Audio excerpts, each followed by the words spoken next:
माननीय मुख्यमंत्री 33% रिजर्वेशन कथा को अक्षर अक्षर पालन करिसेंती।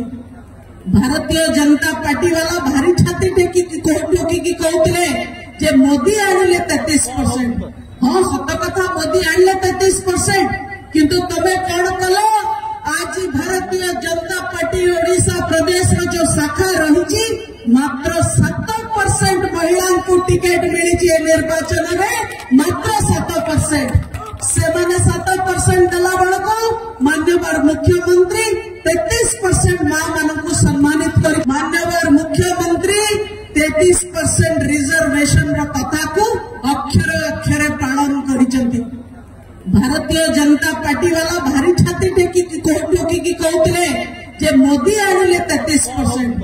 हाँ सत कथा मोदी आनिले 33%, किंतु तबे कौन कल आज भारतीय जनता पार्टी ओडिशा प्रदेश जो शाखा रही मात्र 7% महिला को टिकेट मिली निर्वाचन में,